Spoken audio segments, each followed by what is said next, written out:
Hello friends, मैं तांडव classes में आपका स्वागत है। आज अपना लेक्चर नंबर है 42 और अपने टॉपिक का क्या नाम है? बोट्स एंड स्ट्रीम्स, नाव तथा धारा। सबसे पहले हम इसमें क्या बात समझेंगे, इसको देखते ही ना स्टूडेंट्स बहुत से छोड़ देते हैं, ये समझ नहीं आता, लेकिन ये सबसे आसानी से आपको समझ आएगा। आज देखिए कैसे। सबसे पहले क्या होता है? नाव तथा धारा। जो नाव तथा धारा दोनों जब इकट्ठे हो, नाव भी हो और धारा के प्रवाह में ही वो जा रही हो, तो उसे कहते हैं, हिंदी में क्या कहते हैं उसे? अनुप्रवाह। अनुप्रवाह। अनुप्रवाह कैसी होगी? जैसे वो चलती जाती है ऐसे ऐसे करती, ठीक है, तो उसे क्या बोलते हैं? अनुप्रवाह को थोड़ी थोड़ी ना साथ में ना इसके इंग्लिश करनी पड़ेगी। इसे बोलेंगे डाउनस्ट्रीम। डाउनस्ट्रीम, इसमें क्या क्या होता है? डाउनस्ट्रीम में बोट प्लस स्ट्रीम, ये क्या होती है? डाउनस्ट्रीम। इसी तरह यदि यदि धारा में से, यदि नाव में से धारा को माइनस कर दिया जाए, अगर उसको उसमें से माइनस कर दिया जाए तो वो क्या आ जाएगी? अपस्ट्रीम। अपस्ट्रीम जिसे कहते हैं उदर प्रवाह। ये ध्यान रखना बस, उदर प्रवाह।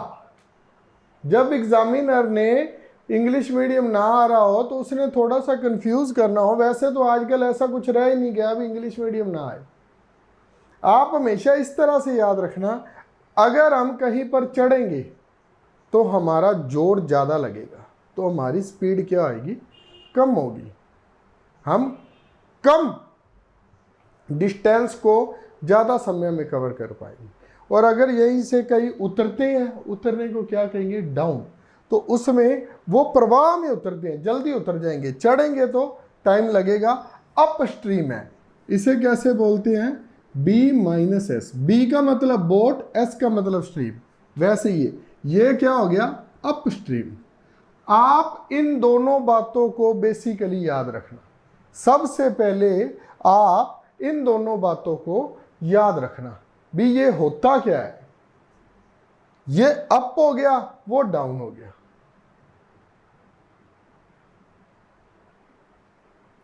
अप और डाउन, जब ये दोनों फिर क्या होगा जी? ये देखना, जब इन दोनों को, इनका शांत जल में, जब इन दोनों की शांत जल में हम गति निकालेंगे तो क्या होगा?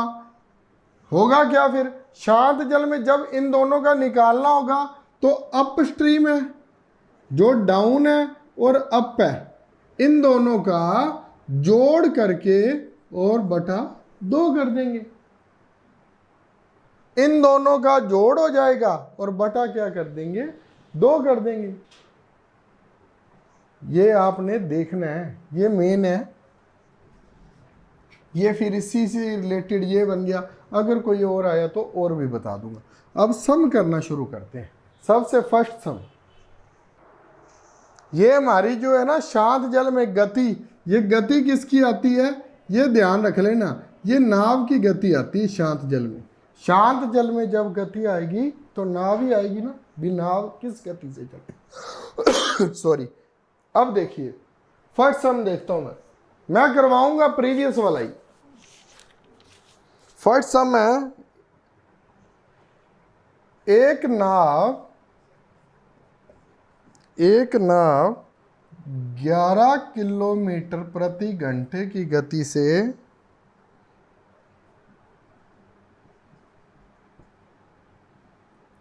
अनुप्रवाह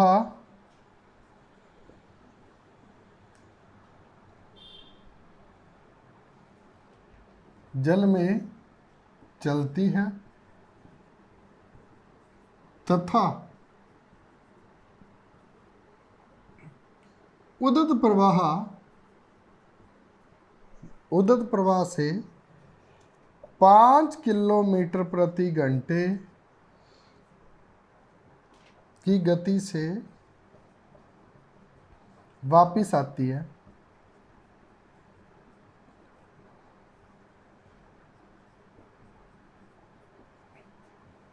ठहरे जल में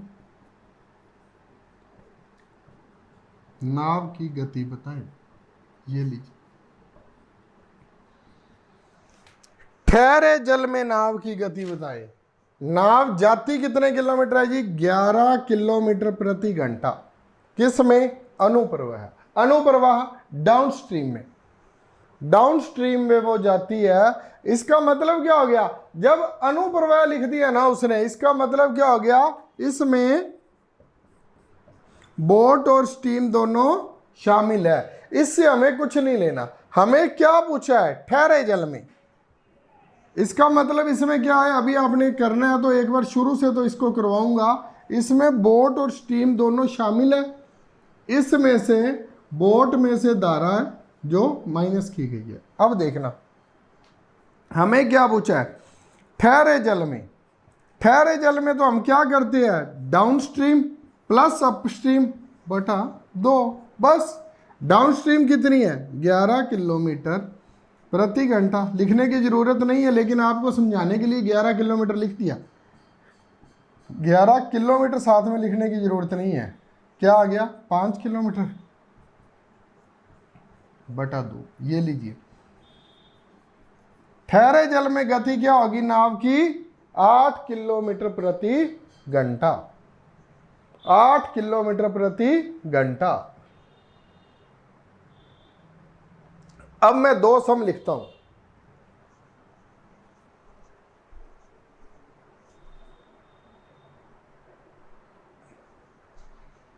हाँ जी, ये नेक्स्ट सम देखना। अब क्या कहता है?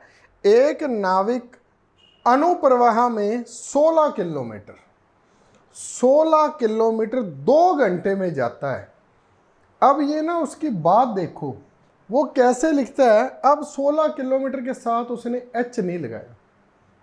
उसने क्या लिख दिया? 16 किलोमीटर 2 घंटे में जाता है। ये प्रीवियस एग्जाम के है सम। उसने बस स्टूडेंट को थोड़ा सा घुमाना है। तो 16 किलोमीटर 2 घंटे में जाता, तो इतना तो हमें पता ही है 8 किलोमीटर प्रति घंटा जा रहा है। आगे देखिए, और वापसी उतनी ही दूरी। लिखा नहीं है उसने भी वापसी भी 16 किलोमीटर आता है। वापसी उतनी ही दूरी 4 घंटे में आता है। नाव की गति शांत जल में कितनी होगी? अच्छा, एक ऐड किया साथ में, धारा की गति कितनी होगी। अब देखिए, जब नाव की गति निकालते हैं शांत जल में, शांत जल में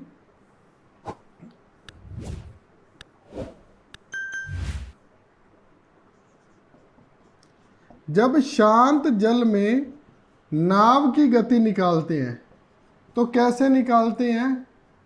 डाउनस्ट्रीम और अपस्ट्रीम को प्लस करके बटा दो। फिर जब धारा की गति निकालते हैं तो उसमें क्या करेंगे? कुछ भी नहीं खास, बस वही डाउनस्ट्रीम में से अपस्ट्रीम को माइनस कर देंगे, बटा 2 कर देंगे। और एक बात और कहना चाहता हूं, इसमें आप प्लस माइनस के चक्कर में मत पड़ जाना, ठीक है। अब आगे चलते हैं। ये भी हो गया। ये भी मेन आपके पास यही फॉर्मूले हैं जिससे आप सारा ही कर दोगे, ठीक है। अब देखिए, नाविक की अनुप्रवाह में जाता है, वो अनुप्रवाह जल में जाती है नाव है जो, नाव की क्या होगी?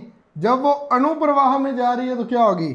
डाउनस्ट्रीम। थोड़ा सा साथ में ना बोलते रहना और लिखते रहना, याद हो जाएगा अपने को। डाउनस्ट्रीम कितनी है उसकी? 8 किलोमीटर प्रति घंटा। अगर मैं कुछ एक आधा गलत भी लिख दूं ना तो आप उसी हिसाब से कर लेना जैसी स्टेटमेंट है। वैसे तो मेरा ध्यान होता है, लेकिन कोई कोई स्टेटमेंट मैं बीच में ऐड कर देता हूं, जैसे ये मैंने ऐड कर दिया बीच में, तो आप उसी हिसाब से कर लेना। नाव की डाउन स्ट्रीम कितनी है 8 किलोमीटर, और अप स्ट्रीम कितनी है उसकी होगी उतनी दूरी। 16 किलोमीटर कितने में करता है 4 किलोमीटर प्रति आवर। बस हमने क्या निकालना है, नाव की गति निकालनी है। 8 और 4 डाउन और अप को जोड़ दिया, ठहरे जल में पूछे या शांत जल में पूछे तो ये क्या आ जाएगा, शांत जल लिख लेते हैं इस बार। शांत जल में नाव की गति कितनी आ गई 8 + 4/2, ये लीजिए 6 किलोमीटर प्रति घंटा। इतना ही काम कर रहे हैं। साथ में ये भी लिखा है जी, ये वो भी कर लो। सच में धारा की गति अब निकालनी है तो धारा की भी निकाल लो। क्या करेंगे, डाउन कितनी है 8, अप कितनी है 4/2। इसका मतलब क्या हो गया, ये आ गई 2 किलोमीटर प्रति घंटा। धारा की है 2 किलोमीटर प्रति घंटा और शांत जल में नाव की कितनी है 6 किलोमीटर प्रति घंटा। समझ आ गई। बस ना आप अपने दिमाग का थोड़ा सा ना पर्दों को खोल के रखिए। अब एक बात और देखिए, ये क्या आ गई शांत जल में 6 आ गई, और ये क्या आ गई 2 आ गई। ये किसका जोड़ बन गया, अब बन गया ना, क्योंकि क्या होता है बोट प्लस स्टीम। बोट की कितनी आई है 6 और स्टीम की 2, 6 और 2 क्या हो गया 8। अप जब निकाला बोट की कितनी आई 6 और स्टीम की कितनी आई 2, 6 में से 2 गए 4। अपना सम बिल्कुल सही। इसी से ही बनता है सब कुछ। बस एक बार थोड़ा सा ध्यान से देख लिया करो। अब नेक्स्ट सम देखेंगे। अब इस फॉर्मूले को मैं इरेज कर दूंगा, अब नोट कर लीजिए करने तो आपने।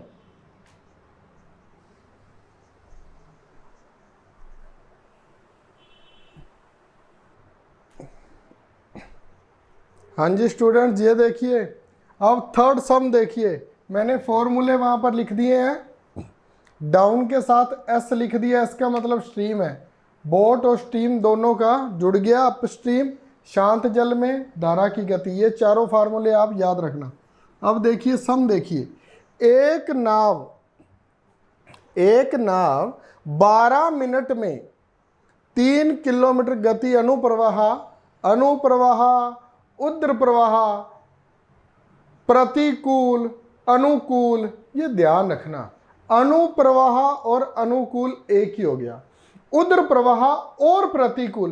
कहने का मतलब है जो चीज विपरीत है ना, विपरीत, जब हम अप जाएंगे ना तो हमारा जोर लगेगा, वो विपरीत मान लेना। बस उसे क्या कहते हैं अप स्ट्रीम। और अब इसमें क्या आया है, एक नाव 12 मिनट में 3 किलोमीटर गति अनुप्रवाह से तय करती है। अनुप्रवाह से तय करती है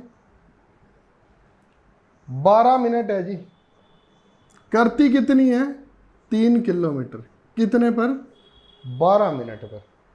अब कुछ भी नहीं होता, अगर इस प्रकार का आ जाए ना × 60 कर दीजिए तो क्या आ जाएगा 15 किलोमीटर प्रति आवर। ये क्या आ गई हमारी डाउन स्ट्रीम आ गई, क्योंकि अनुप्रवाह से कर रही है। तथा प्रतिकूल प्रवाह में, इसके लिए ये सम लिया गया। अब प्रतिकूल का मतलब विपरीत दिशा से, कहने का मतलब है अप स्ट्रीम। वो कैसे दे दी उसने 10 किलोमीटर प्रति घंटा। पूछा क्या है धारा की गति बताइए। हम क्या करेंगे जल्दी 15/10/2 12.5 आ गया आंसर, आ गया। लेकिन ये गलत है। ये क्या आया है शांत जल में, ये शांत जल में आया है, लेकिन उसने पूछ लिया धारा, तो क्या आ जाएगा 2.5 किलोमीटर प्रति घंटा। ये आ गया सर।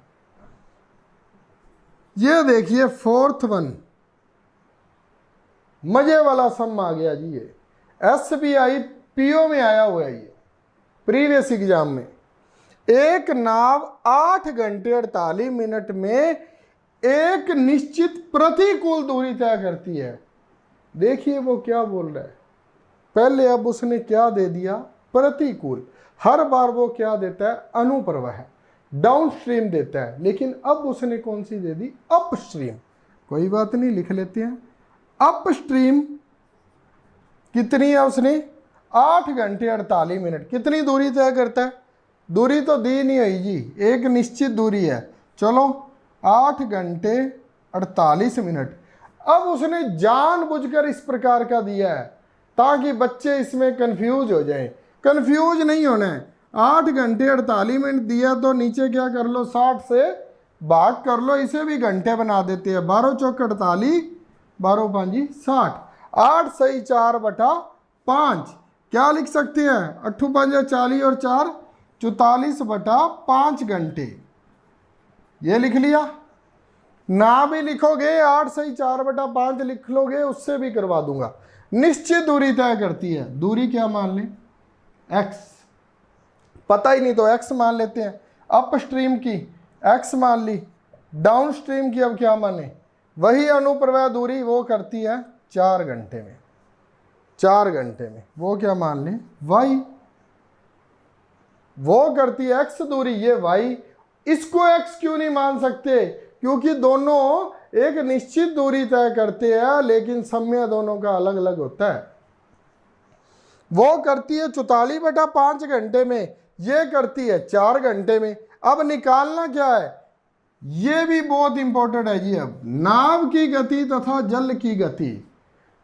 अब देखिए हमारे में से बहुत ज्यादा ये कंफ्यूज हो जाएंगे। शांत जल में सर ने नाव की गति तो बता दी थी, अब जल की गति क्या है। धारा को ही जल बोलते हैं जी, जल को ही धारा बोलते हैं, या धारा को ही जल बोलते हैं। ऐड कर लेना ऊपर। अब पहले किसकी पूछ रहा है, पहले किसकी पूछ रहा है, शांत जल में, शांत जल में नाव की गति। दोनों को जोड़ दें, 44/5 x प्लस 44/5 x 4y बटा 2 लेने की जरूरत ही नहीं है जी। बटा 2 इधर लूंगा और फिर अनुपात में भी बटा 2 लूंगा, दोनों का बटा 2 कट जाएगा। ले लीजिए एक बार, कोई बात नहीं। 44/5 x माइनस 4y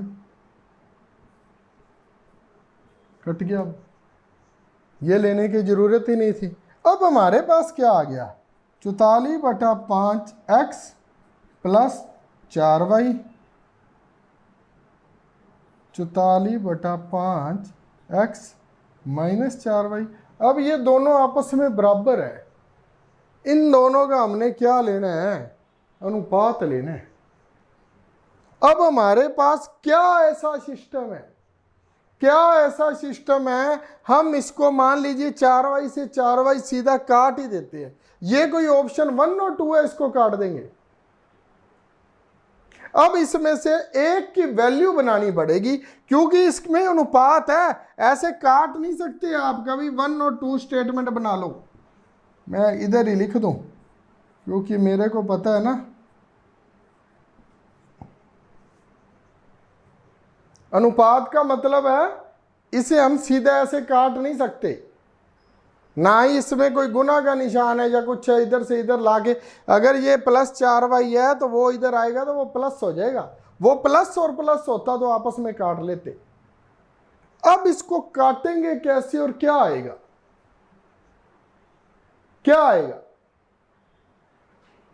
इसमें से मेरे को एक की वैल्यू निकाल के बताओ, किस चीज की वैल्यू हम क्या फिल करेंगे।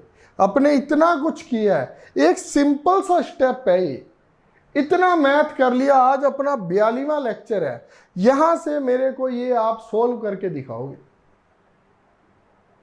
पार्ट नंबर 2 में जो इसके बाद वाला है वो मैं पार्ट नंबर 2 में करवाऊंगा। और ये आपका होमवर्क समझ लीजिए, सिर्फ इतना काम है ये, किस प्रकार से कैसे कर रहे हैं। बिल्कुल सिंपल है ये। इसमें से एक की वैल्यू निकलकर दूसरे में पुट कर देना, बस इतना इंट दे दिया। अब मैं इससे ज्यादा इंट नहीं दूंगा, किसकी वैल्यू हम किस में पुट करें, कैसे करें, वो आपको पता है। ये मैंने आपको बता दिया। एक बार शांत जल में हो गया, ये शांत जल में हो गया ना, दोनों में, ये बस मैंने मोटा मोटा आपको बता दिया है। ये शांत जल में हो गया, वो उसमें हो गया। अब आएगा क्या, ये देख लेना। ये जो है ना, ये एक इतना को हिंट मैं आपको दे देता हूं। ये जो है, ये नाव की गति है शांत जल में, ये जल की गति है, ये अलग अलग है। बाद में हम इनका अनुपात निकालेंगे। कैसे निकलेगा ये आप मेरे को बताना, ठीक है। Thank you very much. मिलते हैं नेक्स्ट पार्ट में, और इसके जो 4 से 5 सम मिलेंगे वो भी आपको लास्ट में करने को दूंगा। तब तक सभी भाइयों और बहनों को राधे राधे, जय बोलेगी। थम्स अप दे देना, और इसका इतना सा पार्ट सोल्व जरूर करना, कैसी भी कोशिश हो। Okay, bye bye.